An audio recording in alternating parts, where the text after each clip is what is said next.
Oman will behave just like everybody else, so we'll have to blow them up. এভাবেই ওমানকে কড়া হুঁশিয়ারি দিয়ে যুক্তরাষ্ট্রের প্রেসিডেন্ট ডোনাল্ড ট্রাম্প বলছিলেন, ওমান যদি অন্যান্য দেশের মতো সঠিক আচরণ করতে ব্যর্থ হয় তবে তাদের উড়িয়ে দেওয়া হবে। তবে মার্কিন প্রেসিডেন্টের এমন প্রকাশ্য হুমকির পর ওমানে বসবাসরত সাধারণ প্রবাসী কর্মীদের মধ্যে তীব্র প্রতিক্রিয়া ও ক্ষোভের সৃষ্টি হয়েছে। ট্রাম্পের ওই হুমকির বিপরীতে ওমানের প্রতি অবিচল সমর্থন প্রকাশ করেছেন সেখানে কর্মরত বিভিন্ন দেশের প্রবাসীরা। ওমানের সরকার ও জনগণের প্রতি পূর্ণ সংহতি জানিয়ে তারা ঘোষণা দিয়েছেন ওমানের জন্য প্রয়োজনে নিজেদের জীবন দিতেও প্রস্তুত রয়েছেন তারা। মূলত ইরান যুদ্ধকে কেন্দ্র করে মধ্যপ্রাচ্যে উত্তেজনা আবারও বাড়ার আশঙ্কার মধ্যেই ওমানকে কড়া এই হুঁশিয়ারি দিয়েছেন মার্কিন প্রেসিডেন্ট ডোনাল্ড ট্রাম্প। হরমুজ প্রণালীতে জাহাজ চলাচল নিয়ে বিরোধে ওমান জড়ালে সামরিক ব্যবস্থা নেয়ার এভাবেই হুমকি দেন তিনি। বুধবার ওয়াশিংটনে মন্ত্রিসভার বৈঠকে ট্রাম্প বলেন, কেউ হরমুজ প্রণালী নিয়ন্ত্রণ করবে না, এটি আন্তর্জাতিক জলসীমা, ওমানকে অন্য সবার মতোই আচরণ করতে হবে, না হলে আমাদের কঠোর ব্যবস্থা নিতে হবে। তার এই মন্তব্য এমন সময়ে এলো যখন খবর প্রকাশ হয়েছে যে ওমান ও ইরান হরমুজ প্রণালীতে জাহাজ চলাচল তদারকি নিয়ে আলোচনা করছে। যদিও ট্রাম্প হরমুজকে আন্তর্জাতিক জলসীমা বলে উল্লেখ করেছেন, বাস্তবে প্রণালীটির বেশিরভাগ অংশ ইরান ও ওমানের আঞ্চলিক জলসীমার মধ্যেই পড়ে। কিছু অংশ সংযুক্ত আরব আমিরাতের জলসীমার কাছেও রয়েছে। গত 28 ফেব্রুয়ারি যুক্তরাষ্ট্র ও ইসরায়েলের যৌথ হামলার পর ইরান হরমুজ প্রণালীতে নিজেদের নিয়ন্ত্রণ জোরদার করে। তেহরান কিছু ক্ষেত্রে জাহাজ প্রতি প্রায় $20 লাখ পর্যন্ত অর্থ আদায়ের উদ্যোগ নেয় বলে অভিযোগ রয়েছে। আন্তর্জাতিক সামুদ্রিক আইন অনুযায়ী এমন প্রাকৃতিক প্রণালীতে জাহাজ চলাচলের উপর সরাসরি টোল আরোপ করা যায় না, তবে সংশ্লিষ্ট দেশগুলো বীমা, রক্ষণাবেক্ষণ বা নোঙর সহায়তার মতো সেবার বিনিময়ে অর্থ নিতে পারে। ইরানের রাষ্ট্রীয় টেলিভিশন দাবি করেছে তেহরান ও ওয়াশিংটন এমন একটি সমঝোতা স্মারকের কাছাকাছি পৌঁছেছে যার আওতায় ইরান ও ওমান যৌথভাবে হরমুজ প্রণালী তদারকি করবে। সেখানে জাহাজ চলাচলের অর্থকে টোল নয় বরং সেবা ফি হিসেবে উল্লেখ করার প্রস্তাব রয়েছে। তবে ট্রাম্প প্রশাসন এই দাবি পুরোপুরি অস্বীকার করেছে।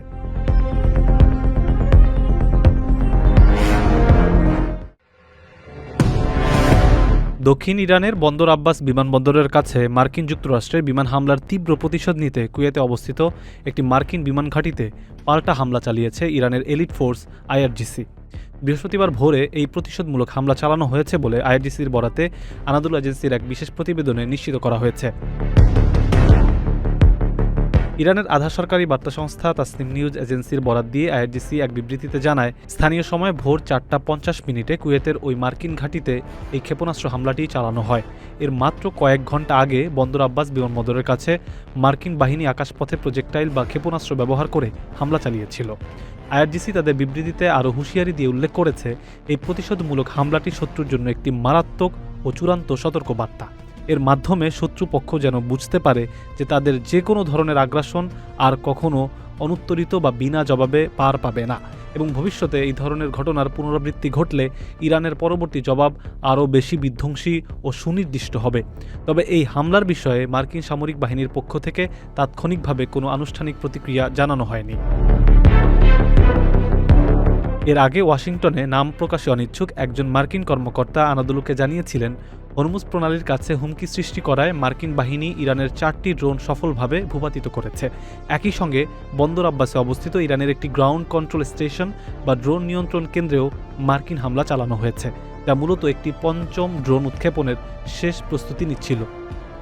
মার্কিন প্রশাসনের দাবি, এই পদক্ষেপগুলো ছিল সম্পূর্ণ পরিমিত এবং একটি আত্মরক্ষামূলক প্রচেষ্টা, যা মূলত যুদ্ধবিরতি বজায় রাখার স্বার্থেই নেওয়া হয়েছে। চলতি সপ্তাহের শুরুর দিকে মার্কিন সেন্ট্রাল কমান্ড সেনকম দক্ষিণ ইরানে ক্ষেপণাস্ত্র উৎক্ষেপণ কেন্দ্র এবং হরমুজ প্রণালীতে মাইন স্থাপনের চেষ্টায় থাকা ইরানি স্পিডবোটগুলোকে লক্ষ্য করে আরও এক দফা বিমান হামলা চালানোর তথ্য নিশ্চিত করে। ইরান তখন সেই হামলাকে দুই দেশের মধ্যকার চলমান যুদ্ধবিরতির একটি গুরুতর ও নগ্ন লঙ্ঘন বলে তীব্র নিন্দা জানায়। এর মাঝে মার্কিন প্রেসিডেন্ট ডোনাল্ড ট্রাম্প ইরান যুদ্ধের সমাপ্তি টানার চলমান দ্বিপাক্ষিক আলোচনা সম্পর্কে মন্তব্য করতে গিয়ে বলেছেন, তিনি এই আলোচনার অগ্রগতিতে এখনও সন্তুষ্ট নন এবং কোনো চুক্তিতে পৌঁছানো সম্ভব না হলে মার্কিন বাহিনীকে এই কাজ পুরোপুরি শেষ করতে হবে।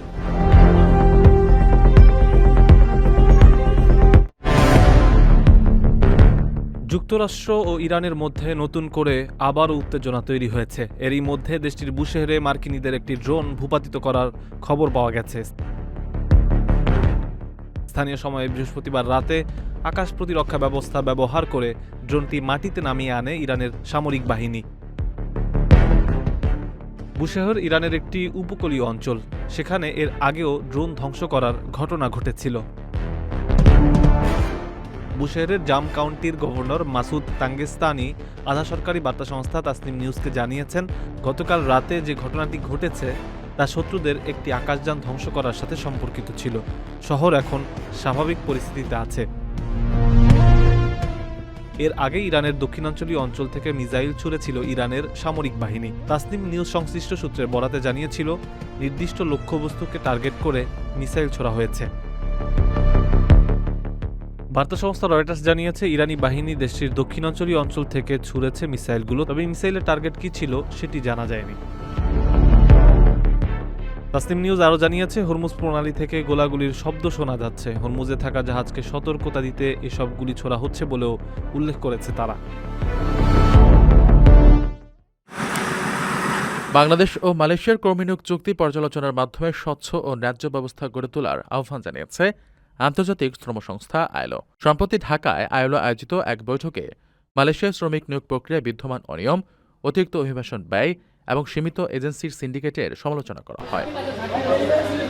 সরকার নির্ধারিত ৭৯,০০০ টাকার বদলে শ্রমিকদের কাছ থেকে প্রায় ৫ লাখ টাকা আদায় এবং বিদেশকে কাজ না পাওয়ার অভিযোগ তুলে ধরা হয়।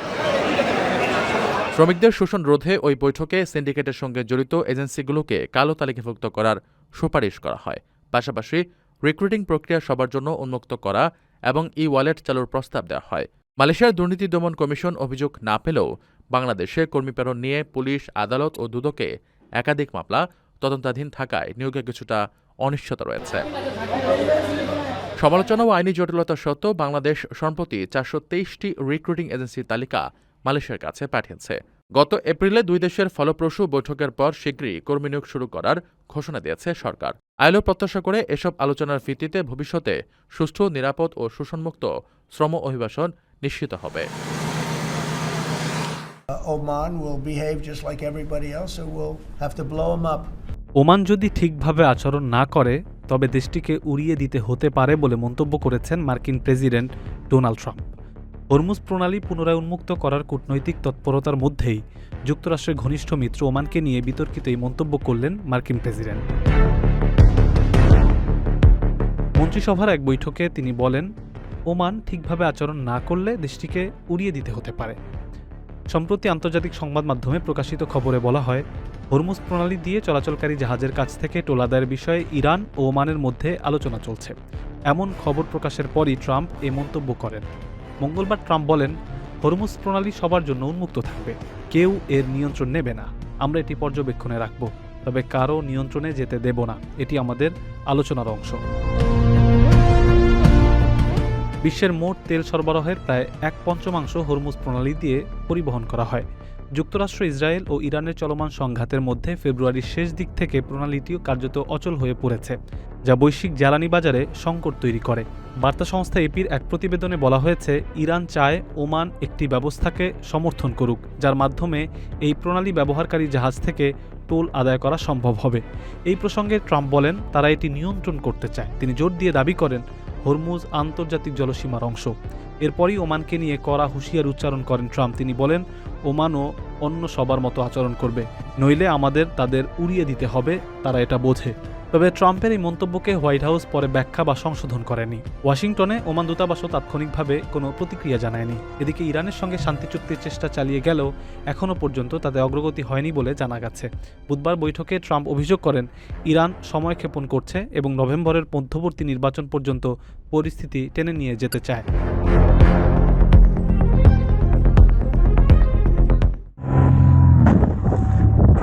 মাঝ আকাশে উড়ন্ত এক প্যারাগ্লাইডারকে সজোরে ধাক্কা দিয়েছে একটি ছোট যাত্রীবাহী বিমান। তবে এমন ভয়াবহ দুর্ঘটনার পরও অবিশ্বাস্যভাবে প্রাণে বেঁচে গেছেন ওই প্যারাগ্লাইডার। সম্প্রতি সামাজিক যোগাযোগ মাধ্যমে এই ঘটনার একটি ভিডিও ছড়িয়ে পড়লে তা মুহূর্তেই ভাইরাল হয়ে যায়। শির ওঠার মতো ওই ভিডিওতে দেখা যায় মাঝ আকাশের সাক্ষাৎ মৃত্যুকে কতটা কাছ থেকে দেখেছেন ৪০ বছর বয়সী ওই নারী।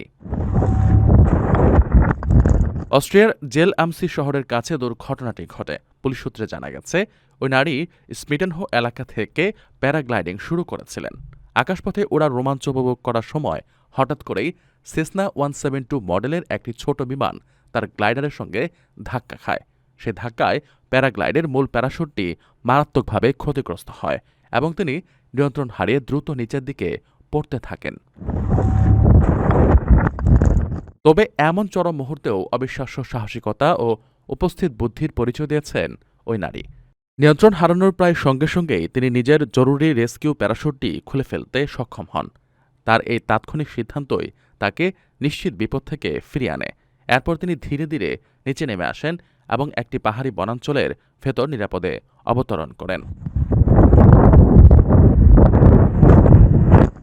প্রবাসীর সিটিতে চলছে বহুল আলোচিত ফ্রি ফ্ল্যাট অফার, অর্থাৎ আপনি যে টাকা দিয়ে এখন ফ্ল্যাট কিনবেন 5 বছর পর সেই সম্পূর্ণ টাকা ফেরত পাবেন, আর সেই সাথে পাচ্ছেন একটি ফ্ল্যাট একদম ফ্রি।